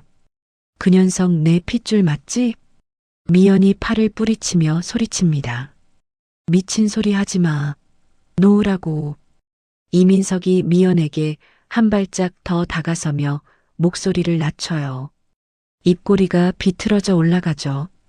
내 내연녀가 애를 버렸다고 한 나라고 네가 사라진 날이 딱 같아. 나도 세월이 지나니까 머리가 돌아가더라고. 그때 네가 그 애를 주워간 거 맞잖아. 미연의 입술이 파르르 떨립니다. 헛소리 마. 나는 그런 거 몰라. 몰라? 그럼 왜 떨어? 왜 눈을 못 마주쳐? 이민석이 코웃음을 치며 자판기 커피를 한 모금 마셔요. 됐어. 부인하든 말든 상관없어. 내가 알아서 확인할 테니까. 미연은 이를 악물고 휴게실을 빠져나갑니다. 복도를 걸어가는 미연의 다리가 풀려 벽에 손을 짚어요. 그 사이 병원에서는 최말순의 상태가 급격히 나빠집니다. 간 수치가 치솟고 의식이 오락가락하기 시작하죠. 담당 교수가 이민석을 불러 긴급 간이식의 필요성을 다시 한번 설명해요. 보호자분, 시간이 없습니다. 직계 가족 중에 이식이 가능한 분을 빨리 찾아야 합니다. 이민석이 팔짱을 끼고 다리를 떨며 말합니다. 내가 왜 간을 줘야 되는데? 나도 몸이 안 좋아서 못해. 그러면 다른 직계 가족분은 안 계신지요? 이민석의 눈이 번뜩여요. 입꼬리가 올라갑니다. 있어요. 바로 그때 준우가 실습 일정에 맞춰 진료실에 들어섭니다. 이민석이 준우를 보자마자 의자에서 일어나 두 팔을 벌려요. 아이고, 우리 아들. 아빠 왔다? 진료실 안의 공기가 얼어붙습니다. 교수가 눈을 크게 뜨고 간호사가 손을 멈추죠. 준우는 한 발짝도 움직이지 않습니다. 얼음장처럼 차가운 눈으로 이민석을 바라볼 뿐이에요. 뭐라고 하셨습니까? 아들아, 아빠가 미안하다. 사정이 있었어. 이제 만났으니 됐지? 저기 할머니가 많이 아프셔. 손자가 할머니 살리는 건 당연한 도리 아니겠나? 이민석이 준우에게 다가와 팔을 잡으려 합니다. 준우가 팔을 뒤로 빼며 차갑게 말해요. 손대지 마십시오. 야, 이게 아버지한테. 진료실 문이 벌컥 열립니다. 미연이 숨을 헐떡이며 뛰어들어와요. 이민석과 준우 사이에 몸을 밀어넣으며 두 팔을 벌립니다. 내 아들한테 손대지 마. 미연의 목소리가 진료실 벽을 울려요. 미연의 눈에 불꽃이 이글거리고 온몸이 떨리지만 두 발은 바닥에 단단히 박혀 있습니다. 이민석의 얼굴이 일그러집니다. 야, 김미연. 네가 왜 여기서 나와? 도둑년이 어디서 큰 소리야? 이민석이 미연의 뺨을 때립니다. 찰싹 하는 소리가 진료실 안에 울려요. 미연의 고개가 옆으로 돌아가고 뺨이 빨갛게 부어오르지만 미연은 한 발짝도 물러나지 않습니다. 때려. 더 때려봐. 20년 전처럼 더 때려봐. 하지만 이 아이한테는 손끝 하나 못 대. 준우의 눈이 시뻘겋게 달아오릅니다. 이를 악물고 이민석에게 달려들려는 준우를 교수와 간호사가 붙잡아요. 준우 안 돼. 진정해. 저 인간이 엄마를 쳤습니다. 놓으세요. 준우가 몸부림치지만 교수가 준우의 어깨를 꽉 잡아요. 여기는 병원이야. 감정에 휘둘리면 안 돼. 이민석이 씩 웃으며 진료실을 나섭니다. 복도에 서 있던 카메라를 든 사람들이 보이죠. 유튜버 2명과 기자 1명이에요. 이민석이 미리 불러놓은 겁니다. 이민석이 카메라 앞에 서서 눈물을 짜내며 말합니다. 저 여자가 20년 전에 제 아들을 훔쳐갔어요. 저는 20년 동안 아들을 찾아 헤맸습니다. 제발 도와주세요. 기자가 마이크를 들이대요. 그러니까 유괴를 당하셨다는 말씀이신가요? 그렇습니다. 제 아들을 돌려주세요. 어머니가 죽어가고 있어요. 이민석의 눈에서 눈물이 뚝뚝 떨어집니다. 카메라가 그 모습을 고스란히 담아요. 영상은 그날 밤 인터넷에 올라갑니다. 20년간 아들을 잃어버린 아버지의 눈물이라는 제목이 붙어요. 댓글이 순식간에 수백 개씩 달리죠. 저 여자 유괴범 아니야? 아들을 훔쳐가다니 잡아가둬야지. 불쌍한 아버지, 힘내세요. 병원 게시판에도 악성 글이 도배됩니다. 유괴범 엄마를 둔 의대생이 환자를 치료해도 되나? 박준우 실습 중단시켜라. 준우는 원장실로 불려갑니다. 원장이 안경 너머로 준우를 바라보며 말하죠. 박준우 학생, 사안이 심각해. 사실관계가 정리될 때까지 실습을 중단하는 게 어떻겠나? 준우의 손이 무릎 위에서 주먹을 쥡니다. 손등에 힘줄이 붉어져요. 원장님, 제가 해명할 기회를 주십시오. 반드시 진실을 밝히겠습니다. 원장이 한숨을 내쉬며 고개를 끄덕여요. 일주일. 그 안에 정리 안 되면 나도 어쩔 수 없어. 준우는 원장실을 나와 복도 끝 비상계단에 섭니다. 차가운 콘크리트 벽에 등을 기대고 휴대폰을 꺼내요. 회장님, 접니다. 그 각서와 증거들이 필요합니다. 판을 뒤집어야 합니다. 김 회장의 목소리가 전화기 너머로 들려옵니다. 걱정 마. 이미 변호인단을 꾸려놨어. 내일 아침에 병원으로 보낼 테니 준비해. 준우가 전화를 끊고 휴대폰을 주머니에 넣습니다. 비상계단 창문 너머로 눈발이 흩날리고 있어요. 한편 병원 주차장 구석에서 최말순이 휠체어를 타고 나타나 준우가 지나가는 것을 봅니다. 최말순이 마른 손을 뻗어 준우의 바짓가랑이를 잡고 늘어져요. 내 핏줄이지? 내 손자 맞지? 할미가 죽어가는데 제발 도와줘. 응? 할미 좀 살려줘. 준우는 바짓가랑이를 잡은 최말순의 손을 내려다봅니다. 뼈만 남은 손가락, 욕창으로 썩어가는 손등. 20년 전 미연의 결혼 반지를 억지로 빼앗던 바로 그 손이죠. 준우는 아무 말 없이 최말순의 손을 조심스럽게 풀어내고 돌아섭니다. 최말순의 울음소리가 복도에 울려 퍼지지만 준우는 뒤돌아보지 않아요. 준우는 곧장 미연에게 전화를 겁니다.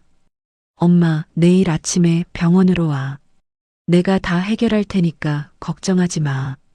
준우야, 엄마 때문에 네가 이렇게 된 거잖아. 엄마가 미안해서. 엄마가 미안할 게 뭐가 있어. 엄마는 나를 살린 사람이야. 내일 와, 알겠지? 전화를 끄는 준우는 가방에서 김 회장이 건넨 서류 봉투를 꺼냅니다. 서류를 하나하나 펼쳐 읽으며 내일을 준비하죠. 준우의 눈은 차갑게 가라앉아 있지만 서류를 넘기는 손끝에는 미세한 떨림이 남아 있습니다. 병원 대회의실 문이 열립니다. 기자들의 카메라 셔터 소리가 빗발치듯 쏟아지고 플래시 불빛이 회의실 안을 하얗게 물들여요. 회의실 정면 단상 오른쪽에 이민석과 최말순이 앉아 있습니다. 이민석은 깔끔한 양복을 차려입고 최말순은 환자복 위에 담요를 두르고 휠체어에 앉아 있죠. 두 사람의 눈이 빨갛게 부어 있어요. 이민석이 마이크를 잡고 목소리를 떨며 말합니다. 저는 20년 전에 아들을 잃었습니다. 그 세월 동안 하루도 빠짐없이 아들을 찾아다녔습니다. 그런데 제 아들은 저를 모른 척합니다. 천륜을 저버린 겁니다. 최말순이 휠체어에서 몸을 앞으로 기울이며 떨리는 목소리로 덧붙여요. 내 손자야. 내 피가 흐르는 내 손자란 말이야. 할미가 죽어가는데 손자가 외면하면 어떡해. 이게 사람이 할 짓이야? 최말순이 두 손으로 얼굴을 감싸며 어깨를 들썩입니다. 기자들의 카메라가 최말순의 눈물을 클로즈업하죠. 기자 한 명이 손을 들어요. 그러면 아드님을 데려간 여성에 대해서는 어떻게 생각하십니까?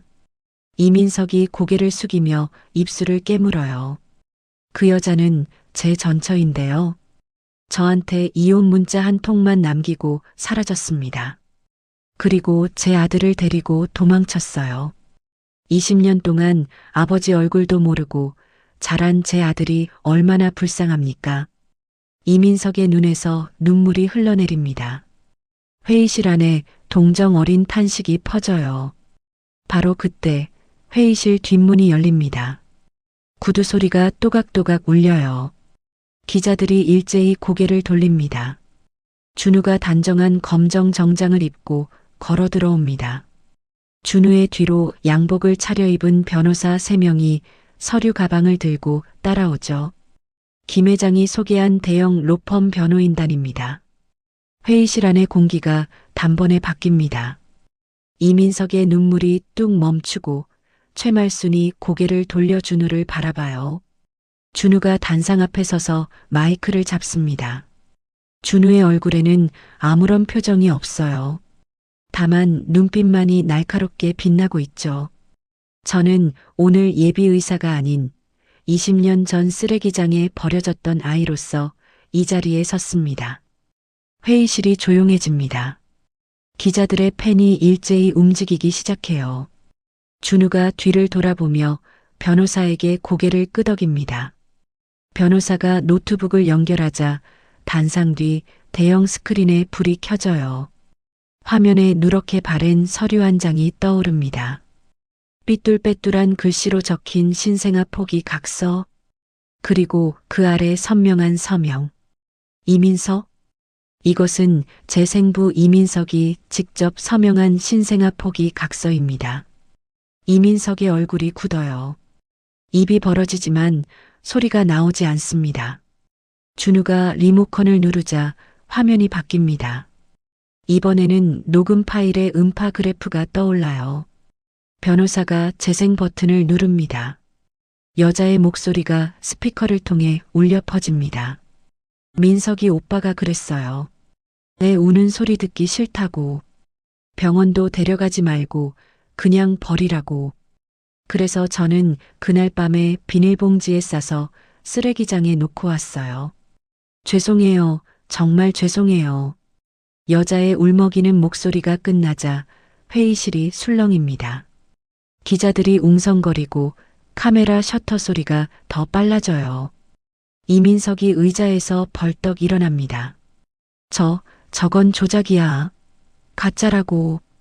준우는 이민석을 쳐다보지도 않아요.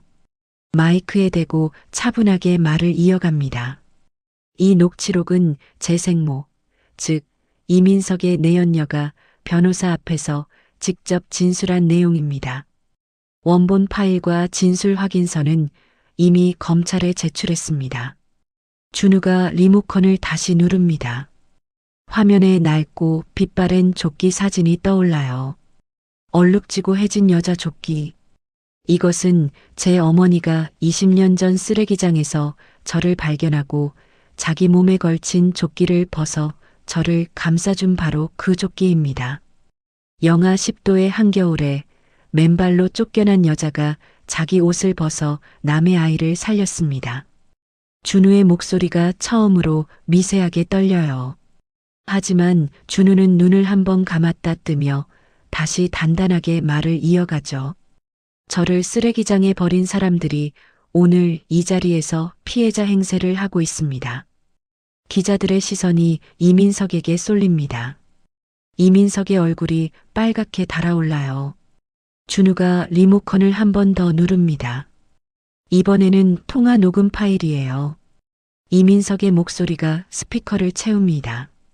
야, 그 의대생 놈이 내 아들이라니까.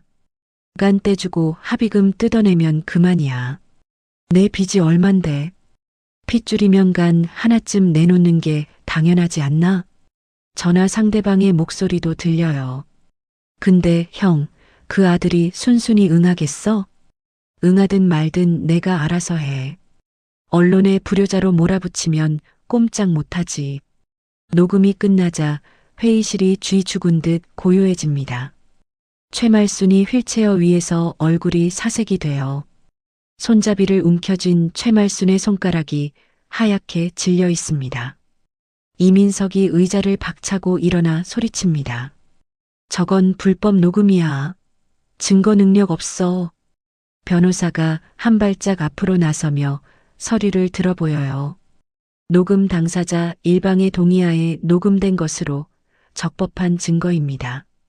이미 검찰 확인을 받았습니다. 준우가 이민석을 똑바로 바라봅니다. 준우의 눈에는 눈물도 분노도 없어요. 그저 끝까지 차갑고 단단한 눈빛뿐이죠. 당신들이 쓰레기장에 버린 건 갓난아이가 아니었습니다. 짐승만도 못한 당신들의 양심이었습니다. 회의실에 탄식이 터져나와요. 기자들이 고개를 끄덕이고 몇몇은 손으로 입을 가립니다. 준우가 서류 봉투를 열어 2장의 서류를 꺼냅니다. 테이블 위에 탁탁 내려놓아요. 이것은 접근 금지 신청서이고 이것은 아동유기 및 학대 혐의 형사 고소장입니다. 법적으로 당신이 제 친부일지 몰라도 저에게 당신은 살인 미수범일 뿐입니다. 이민석의 얼굴이 시뻘겋게 변해요. 이민석이 단상으로 뛰어 올라와 준우의 멱살을 잡으려 합니다. 이 자식이. 이민석의 손이 준우의 옷깃에 닿기 직전 회의실 양쪽에서 사복 형사 2명이 달려들어요. 형사가 이민석의 팔을 뒤로 꺾어 제압하죠. 이민석, 아동 학대 및 유기치상, 사기 미수 혐의로 체포합니다. 묵비권을 행사할 수 있으며 이민석이 형사의 손을 뿌리치려 발버둥을 칩니다. 놓으라고. 저건 내 아들이야. 내 핏줄이라고. 수갑이 찰칵 소리를 내며 이민석의 양 손목에 채워져요. 최말순이 휠체어에서 앞으로 기울어지더니 입에서 거품을 뿜으며 고개를 떨궈요. 간호사가 달려와 최말순을 부축하죠. 카메라들이 일제히 이민석에게로 향합니다. 셔터 소리가 폭풍처럼 쏟아져요. 형사 2명이 이민석의 양팔을 잡고 회의실 밖으로 끌고 나갑니다. 이민석이 끌려가면서도 고개를 돌려 소리칩니다. 내 아들이야. 내 핏줄이라고. 준우야. 준우는 그 소리에 고개조차 돌리지 않아요. 회의실 구석 맨 뒷줄 의자에 미연이 앉아 있습니다. 아무도 미연에게 시선을 주지 않아요. 미연은 2 손을 무릎 위에 가지런히 올려놓고 앞을 바라보고 있죠. 눈물이 쉬지 않고 볼을 타고 흘러내리지만 미연은 닦지 않습니다. 준우가 단상에서 내려옵니다. 기자들이 질문을 쏟아내지만 준우는 대답하지 않아요. 기자들 사이를 지나 회의실 뒤쪽으로 걸어가죠. 미연 앞에 선 준우가 천천히 무릎을 꿇습니다. 바닥에 2 무릎이 닿고 허리를 깊이 숙여요. 어머니. 미연이 고개를 숙여 준우를 바라봅니다. 낳아주셔서가 아니라 지켜주셔서 감사합니다. 미연의 입술이 떨립니다. 미연은 준우의 어깨를 잡고 일으켜 세워요. 그리고 두 팔로 준우를 꽉 껴안습니다. 미연의 입에서 말 대신 울음이 터져 나와요. 20년 동안 참아왔던 설날 새벽 얼어붙은 부엌 바닥에서부터 시작된 그 울음이 이제야 밖으로 쏟아지는 거죠. 준우도 미연의 등을 감싸 안습니다. 준우의 눈에서도 눈물이 흘러요. 단상에서는 차갑기만 하던 준우의 얼굴이 어머니의 품 안에서 23살 아들의 얼굴로 돌아갑니다. 회의실에 있던 기자들이 하나둘 카메라를 내려요. 누군가 박수를 치기 시작하고 그 박수가 회의실 전체로 퍼집니다. 기립박수가 쏟아져요. 미연이 준우의 얼굴을 두 손으로 감싸며 말합니다. 됐어. 다 끝났어. 우리 준우 잘했어. 준우가 미연의 손을 잡아요. 미연의 손은 20년 동안 설거지와 배달과 청소로 거칠어졌지만 준우에게는 세상에서 가장 따뜻한 손입니다. 복도에서 이민석이 형사에게 끌려가며 끝까지 발악하는 소리가 들려오지만 준우는 미연의 손을 잡은 채 회의실을 나섭니다. 병원 로비를 지나가는 두 사람의 모습이 로비 TV에 비춰요. 화면 하단에 속보 자막이 흐릅니다. 가짜 핏줄의 몰락, 진짜 가족의 승리. 미연이 준우의 팔을 잡고 병원 정문을 나섭니다. 밖에는 눈이 내리고 있어요. 미연이 준우를 올려다보며 웃습니다. 준우야, 밥 먹었어? 엄마가 갈비찜 싸왔는데.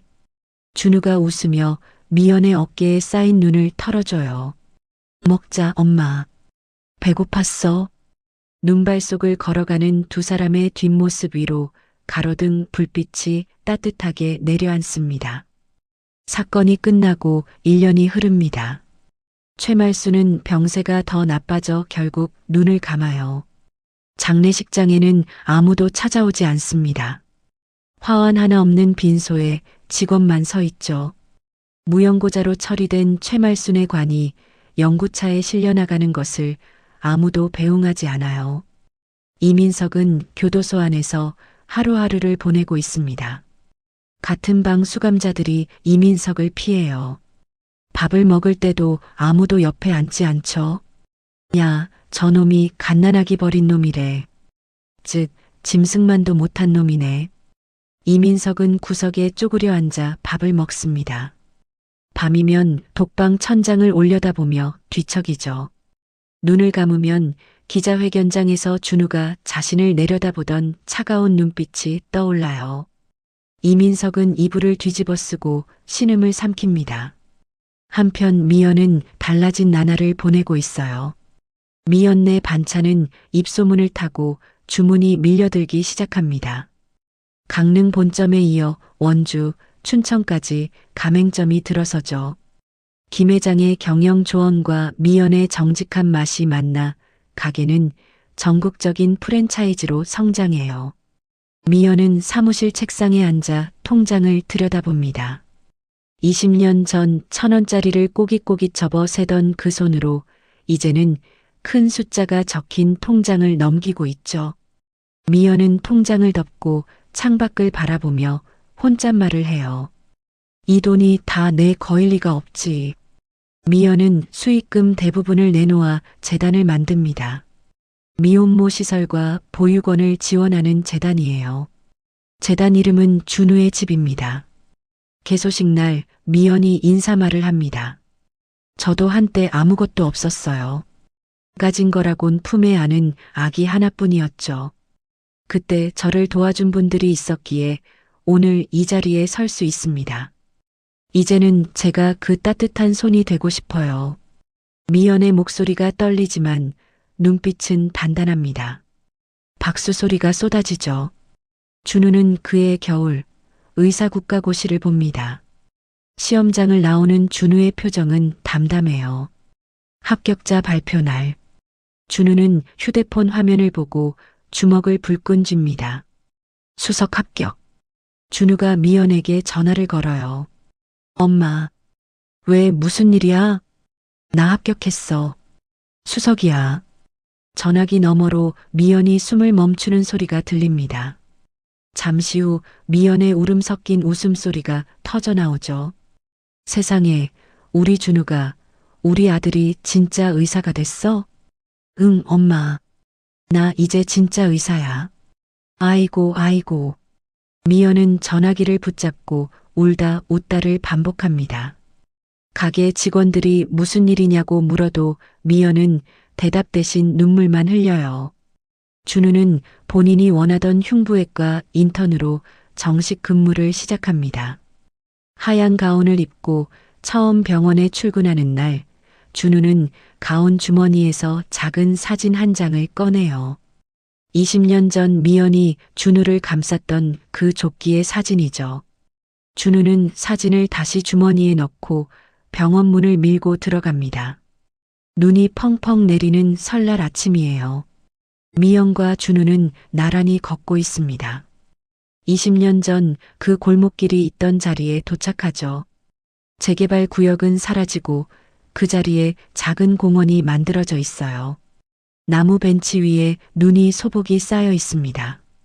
준우가 벤치에 눈을 장갑 낀 손으로 쓸어내고 미연을 앉혀요. 준우가 가방에서 뭔가를 꺼냅니다. 빨간 털실로 직접 뜬 목도리예요. 엄마, 이거, 뭐야, 이게.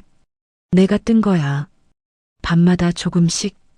미연이 목도리를 펼쳐봅니다.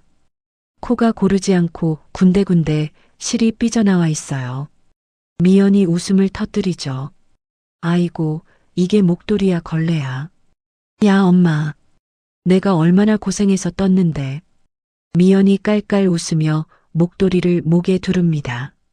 농담이야. 세상에서 제일 따뜻하다, 이거. 준우가 미연의 목에 목도리를 고쳐 둘러주며 말해요. 엄마, 이제는 내가 엄마를 지켜줄게. 미연이 준우의 얼굴을 올려다봅니다.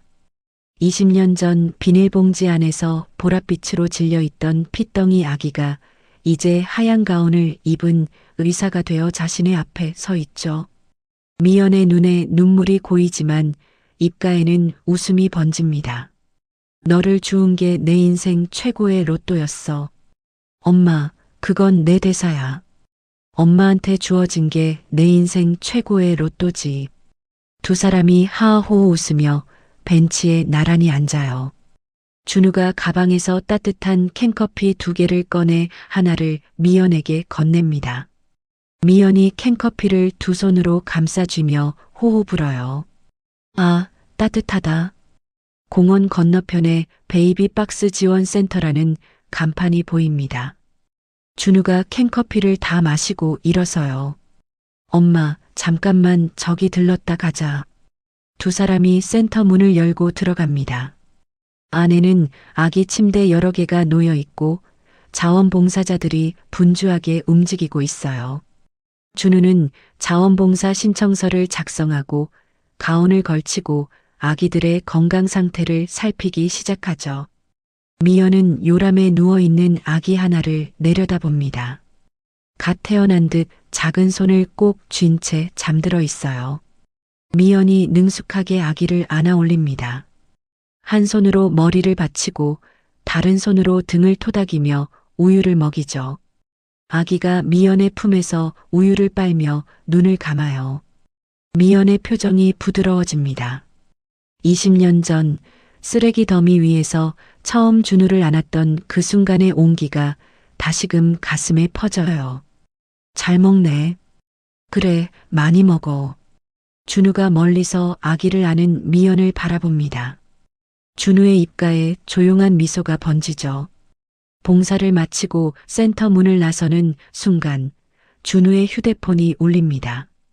화면에 뜬 문자를 보고 준우의 걸음이 잠깐 멈춰요. 이민석 수감자 위독. 면회 요청. 준우는 화면을 한참 내려다봅니다. 눈빛이 흔들리지 않아요. 준우는 짧은 한숨을 내쉬고 휴대폰을 주머니에 넣습니다. 뒤돌아보지 않아요. 미연이 준우의 팔짱을 끼며 말합니다. 준우야, 떡국 먹으러 가자. 엄마가 굴 잔뜩 넣어서 끓여줄게. 장씨 아줌마도 오신다니까 빨리 가야 해. 네, 어머니. 빨리 가서 먹어요. 준우가 미연의 어깨에 쌓인 눈을 손으로 다정하게 털어줍니다. 미연이 준우의 손을 잡아요. 준우도 미연의 손을 꽉 쥐죠. 한방눈이 세상을 하얗게 뒤덮고 있습니다. 공원 가로등에 불이 켜지고 따뜻한 불빛이 두 사람의 위로 내려앉아요. 나란히 걸어가는 미연과 준우의 그림자가 가로등 아래에서 하나로 겹쳐집니다. 가족은 피로 맺어지는 것이 아닙니다. 서로의 상처를 보듬은 시간이 서로를 지켜낸 하루하루가 가족을 만드는 것이죠. 20년 전 눈 내리는 설날에 시작된 두 사람의 이야기는 다시 눈 내리는 설날에 마무리됩니다. 하지만 이번에는 얼어붙은 눈물이 아니라 따뜻한 웃음으로요. 공원 한켠에 핀 붉은 동백꽃 위로 눈송이가 내려앉습니다. 긴 겨울을 견뎌낸 꽃잎이 눈 속에서도 선명하게 빛나고 있어요. 오늘 이야기의 주인공 김미연은 설날 아침 맨발로 쫓겨나 세상에서 가장 낮은 곳에 서 있었습니다. 하지만 그 자리에서 버려진 생명 하나를 품에 안았고 그날부터 20년이라는 세월을 오직 그 아이 하나만 바라보며 살아왔죠. 새벽 우유 배달, 식당 설거지, 모텔 청소, 손마디가 굵어지고 얼굴이 늙어가도 미연은 단 한 번도 멈추지 않았습니다. 아들 준우가 처음으로 엄마라고 불러준 그날, 미연은 세상을 다 가진 사람이었어요. 핏줄이 가족을 만드는 것이 아닙니다. 매일 새벽 일어나 밥을 짓고 아플 때 밤새 안아주고 세상이 손가락질해도 앞을 막아서는 그 마음이 가족을 만드는 거죠. 미연의 거칠고 갈라진 손이 바로 그 증거였습니다. 오늘 이 이야기를 들으시는 여러분께 한 가지만 기억해 주셨으면 합니다. 누군가를 진심으로 지켜낸 시간은 절대 헛되지 않는다는 것을요. 그 시간이 쌓이고 쌓이면 반드시 따뜻한 결실로 돌아옵니다. 오늘 사연이 마음에 와닿으셨다면 좋아요 한번 꾹 눌러주시고 주변의 소중한 분들께도 공유해 주세요. 아직 구독을 안 하신 분들은 구독 버튼도 꾹 눌러주시면 더 좋은 사연으로 찾아뵙겠습니다. 댓글로 오늘 이야기에 대한 여러분의 생각도 남겨주세요. 여러분의 한마디 한마디가 큰 힘이 됩니다. 감사합니다. 다음 사연에서 또 만나요.